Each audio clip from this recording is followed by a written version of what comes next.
Did you know that in the Islamic schema, there is no separation between faith and civil government? The Quran, Sharia law, the Hadith, the Sunnah, they're all one. We're going to talk about that on today's program. I'm Randall Terry. This is Voice of Resistance.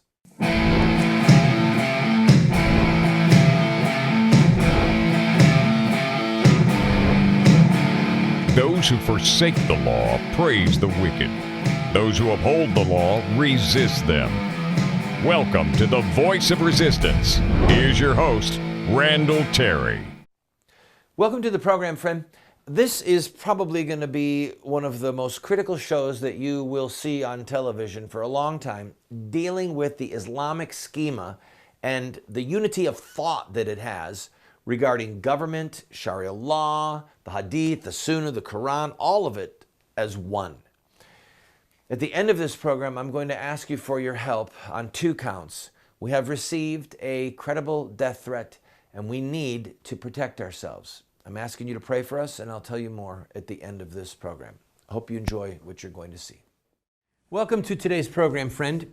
We are in a multi-part series on the Muslim Brotherhood.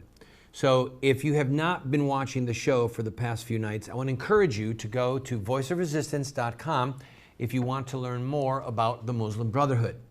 In yesterday's show, we closed out with the Egyptian government having Hassan al-Banna assassinated. Al-Banna was assassinated after one of the members of the Muslim Brotherhood assassinated the Egyptian prime minister. The Muslim Brotherhood's modus operandi, has been consistent, starting with Hassan al-Banna himself to the present. Namely, we're just good guys who want to participate in the government, but we'll overthrow the government, we'll kill you and anyone who stands in our way to achieve our goal of reinstituting Sharia law, Islamic law, and bringing together all Muslim nations so that they're one nation and we have one caliph. It is their goal. If you missed the shows, go and look at it. All right. I also want to say this: know thy enemy. Know thy enemy. And by the way, the Muslim Brotherhood is your enemy. If you are a Christian and you want to see freedom of religion and freedom of press and the ability to criticize your government and to criticize Islam, if you want to see that be a part of your life, if you don't want to live as a slave under Sharia law, then trust me. No, don't trust me. Trust the Muslim Brotherhood's own literature. Trust their founder. They are your enemy. They view you as an enemy, so you better view them as one. You can still love them. Jesus said, love your enemy. You can still try and convert them to Christ, but you need to know that if the Muslim Brotherhood had the ability, well, just look at what they're doing to the Christians in Egypt right now. Look at what they've done to Christians in Syria right now, or Christians in Afghanistan or in Iraq right now. That's what they would do to you. God save us from these people. All right. Hassan al-Banna is dead. Well, the void has to be filled. The void was filled by a man named Sayyid Qutb. Sayyid Qutb was and remains the next preeminent thinker and popular, theologian of the Muslim Brotherhood. His writings, including the book called Milestones, that, by the way, was written in prison and smuggled out of his prison cell, his writings are foundational to the modern philosophical justification of terrorism. Terrorism used for the extension of Islamic law. Indeed, Muhammad Faraj, who was the author of The Neglected Duty, that's the name of the track he wrote, The Neglected Duty, which is a widely read and influential writing on the duty of immediate jihad, the duty for immediate jihad by virtually all Muslims. He was also one of the assassins of Anwar Sadat. That man was a disciple of Qutb's teachings. So, Syed Qutb, his message was simple, almost elegant, and it demanded immediate concrete action.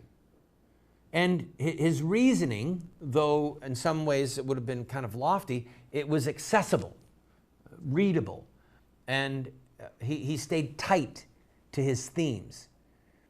So first, for example, the whole world, including new nation states, nations that had once been a part of the Islamic Empire, that these nations had drifted into a state of ignorance, similar to the times before Muhammad, all right? Before the Quran and Sharia law had been given to man. And he repeatedly used a Quranic word, a word in the Quran, jahiliyyah. Jahiliyyah. The word means ignorance and confusion. He constantly referred to jahiliyyah in his writings to describe the current geopolitical world, the world of politics around the nation. Can I read this quote, or can I do it when I come back? All right. Here's what he said. We are also surrounded by jahiliyyah today, which is of the same nature as it was during the first period of Islam, perhaps a little deeper.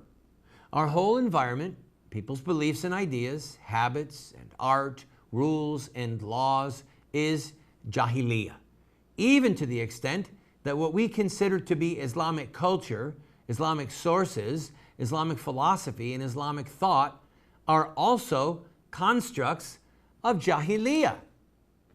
So basically what he's saying is that just because a man says he's a Muslim and writes something like the satanic verses, I don't remember the man, his name just left my mind. I'll tell you when we come back from this break. The guy who wrote satanic verses, yeah, Salman Rushdie, thank you.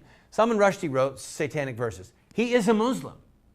And he criticized and mused on certain aspects of the Quran and Muhammad's life. Well, they issued a death threat against him, in force to this day. The Ayatollah Khomeini himself called for him to be murdered. Okay? So you and I had better take these people in deadly earnest. There are members of my staff who have, what are they called again? Fatwas. Fatwas against them. Egyptian Muslim clerics, Pakistan and one other country, Indonesia, I believe, called for certain members of my staff to be murdered, issued fatwas, because they dared to speak against Islam. That's part of the state of confusion. I've got to take a break. Eating up way too much time. Don't go away. We're going to continue talking about Syed Qutb and the Muslim Brotherhood when we return. I'll be right back.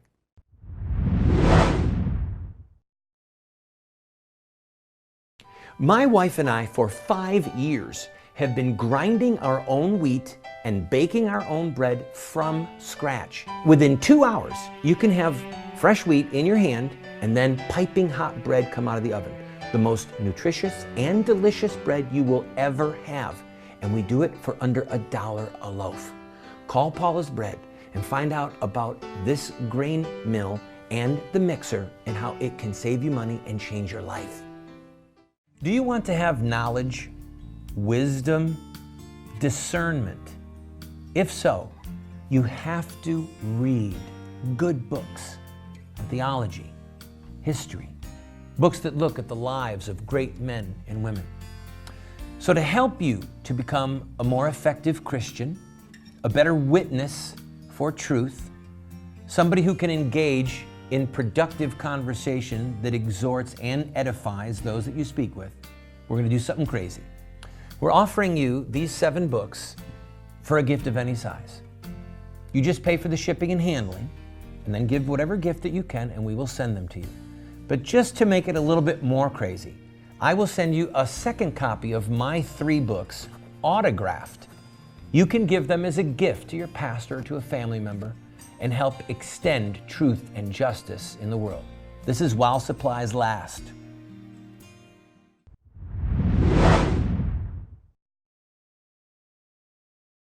Welcome back to the program. Syed Qutb, the next theologian of importance in the Muslim Brotherhood, he cried out like a Muslim prophet of old, saying, "We must also free ourselves from the clutches of Jahili society. It is not, he reasoned, that modern Western societies are confused in a philosophical sense, but that even so-called Muslim societies are illegitimate in the legal and constitutional sense. Here's exactly what he said. He said, all the existing so-called Muslim societies are also Jahili societies, confused, ignorant. Therefore, all these Jahili societies can be described in one sentence. Islam considers all these societies un-Islamic and illegal. All right? So, by the way, you can guess what happened to him. I'll tell you in a minute. But he is saying, look, this is what Islam is.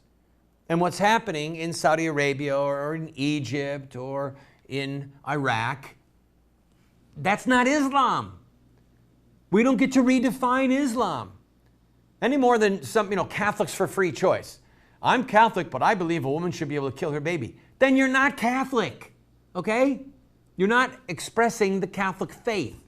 Well, I'm an evangelical, but I don't believe that people have to be born again to go to heaven. Well, then you're not an evangelical.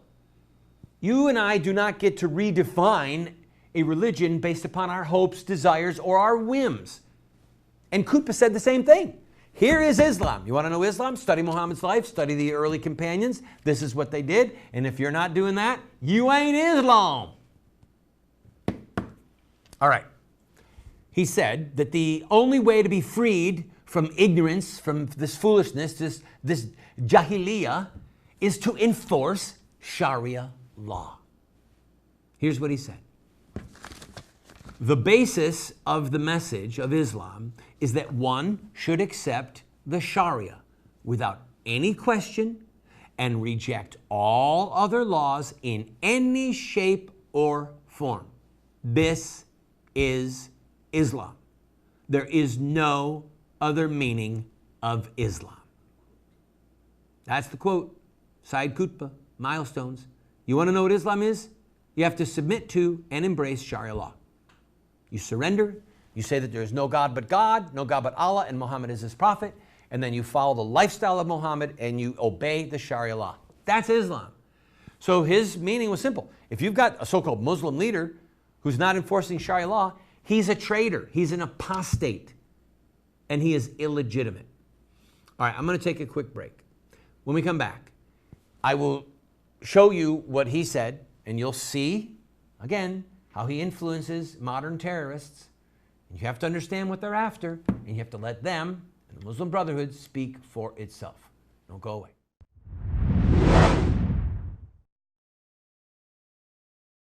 Do you want to get America out of the hands of wicked and unjust men and women who are destroying the republic before our eyes, and put leadership back into the hands of righteous men and women so that we don't die as a nation?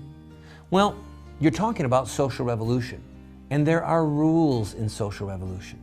We can look at the victorious social revolutions of the past, such as the end of slavery, the end of child labor, women's voting rights, the end of segregation, and so much more, and learn from their victories. Look at their actions, their images, their rhetoric, their sacrifices, and their final fruit.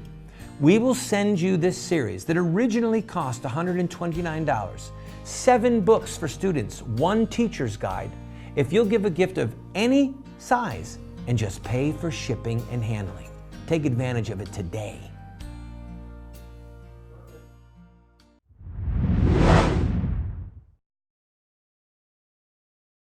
Welcome back to the program, friend. The Muslim Brotherhood, founded by Hassan al-Banna, is also guided greatly by Sayyid Qutb. We are looking at the theological, or the theologian successor, as it were, of al-Banna in this man, and what he wrote and what he said that influences Muslim terrorists basically every day of the year. So he mused, all right, how, given the current confused state of affairs, are true Muslims going to bring about freedom from Jahiliyyah and the implementation of Sharia law? How are we going to do it? Well, he said, look, guys, preaching is not enough. Here's what he said. The establishing of the dominion of God on earth, the abolishing of the dominion of man, the taking away of sovereignty from the usurper to revert it to God, and the bringing about of the enforcement of the divine Sharia law, and the abolition of man-made laws cannot be achieved only through preaching. To break the hold of illegitimate jahiliya, confused, ignorant authority, inside and outside traditionally Muslim lands, requires force, requires the sword, commonly known as jihad. Here's what he said. This Islamic movement uses the methods of preaching and persuasion for reforming ideas and beliefs, and it uses physical power and jihad for abolishing the organizations and authorities of the Jahili system, the confused, ignorant system. There's what he said. He uses force. Get rid of these governments. So if someone seeks to keep the message and the mission of Islam, seeks to keep it from becoming a reality, seeks to keep Sharia law suppressed, he said, and I quote, then it is the duty of Islam to fight him until either he is killed or he declares his submission. There you have it. People like you and I who want to keep Sharia law from being implemented, we are to be killed or fought until we submit. And if you look at the life of Muhammad, you might say, well, he's saying fight him, and if they submit at the last second, let him in. And that's exactly what happened. Again and again in Muhammad's life, people were right on the edge of being killed because they were not Muslims, and they said, hold on, there is no God but Allah, and Muhammad is his prophet. I believe, spare my life. And Muhammad said, let him live. He's a Muslim now. They had no problem with using the terror of being decapitated with being the cause of someone's submission. That's Islam. And that's what Sayyid Qutb is saying. Fight them. If they submit, let them in. If they won't submit, kill them. All right, I'm going to take a break. When we come back, a few more quotes from him and how he met his end. Don't go away.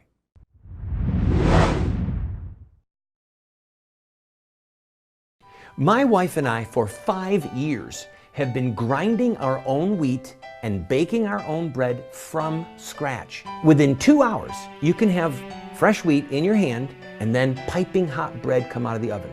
The most nutritious and delicious bread you will ever have. And we do it for under $1 a loaf. Call Paula's Bread and find out about this grain mill and the mixer and how it can save you money and change your life.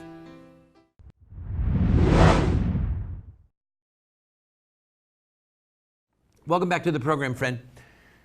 I hope that you're getting the grasp on the fact that the Muslim Brotherhood is committed to the use of force, murder, killing, to get the hands of, or the levers rather, of Islamic governments in their hands so that they can create one massive Islamic government with one caliph and one law, Sharia law. And then to branch out into the world with terror, as we've seen, so that Islam dominates the world. So, what he encouraged his readers to do was to, and I quote, strike hard at the political powers that sustain ignorance. Strike hard at all those political powers that strike hard at the state of ignorance. And after annihilating the tyrannical force, Islam establishes a new social, economic, and political system based on Sharia law. Well, author Nellie Lahoud noted that for obvious reasons, his work, Sayyid Qutb's work, was interpreted by the authorities to preach a complete takeover of the whole society by the Muslim Brotherhood.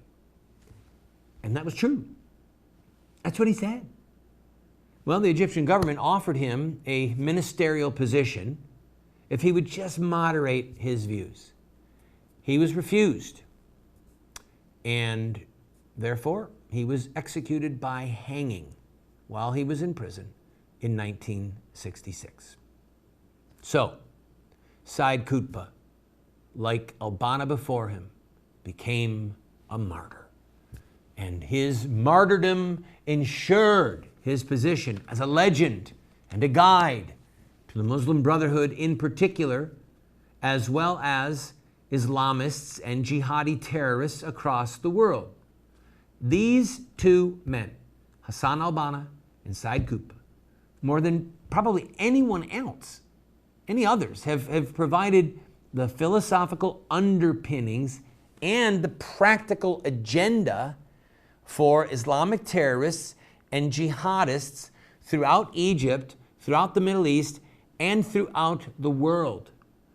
As Dr. Timothy Furnish, a friend of mine, said so succinctly, Al-Banna believed in working from the bottom up. Qutb believed from the top down. Al-Banna was willing to work in whatever way he could. Qutb said, let's overthrow the government as quickly as we can, get the levers of power in our hands, and then implement Sharia law without hesitation. All right. Tomorrow, we are going to look at the U.S. government's position on the Muslim Brotherhood, how we are dealing with them, and the danger that it puts all of us in. But I want to just stop for a minute and say this. Christians suffering anywhere in the world, it's our responsibility to do what we can to help them, to protect them, to stand with them. We are one body. The body of Christ is one. Okay? And what is happening to Christians in Pakistan, Afghanistan, Egypt, Iraq, Syria, at the hands of Muslim terrorists and devout Muslims who aren't even terrorists. They just believe in Sharia law. Hey, that guy said that Jesus is the Son of God, that Muhammad is a false prophet. He's got to die. All right? What's happening to those Christians is our business. That's why studying the Muslim Brotherhood is important. And the fact that they are trying to creep in with their tentacles and their ideology into our culture and into our country through various mosques, through various writings, through various websites, should be of great concern to everyone. And the very fact that those two young boys, the Boston bombers, those two young Muslim terrorists, were not even a part of the Muslim Brotherhood should even concern us more, because it's the ideology and the writings of the Brotherhood that are proving to be the fountain of terrorism that is a threat to us all. God Almighty save us from the Muslim Brotherhood. Talk to you tomorrow. Well, friend, I hope that this was an expansion of your knowledge. Continue to research it for yourself. Go to our website. If you've missed any of this series on the Muslim Brotherhood, it's all there for free. We've received a credible death threat and basically saying to us, stop. Stop production of TV shows or a documentary that are critical of Islam, whether it's Sharia law or violence or the early companions of Muhammad. We are not going to stop, but neither do we want to be foolish. None of us has a death wish. None of us wants to die, but we want to stand for God and for His truth. So we're going to continue to do that. But I'm still asking you to help us. We need to upgrade the security at our television studio. We need to upgrade the security at our homes. We want to be able to protect ourselves. If you can help us, please do. And if you're one of those people saying, well, you shouldn't be talking about this, then you know what? You don't even get it. You don't even get it. But if you do get it and you understand why we must continue to speak the truth, and you're saying, thank God Randall is doing this, then I'm asking you, please help us. Go to the phone you see. Go to the website you see. Write us at the address you see and make as generous a contribution as we can. We need your help, and we will use it to beef up the security while we continue to proclaim the truth.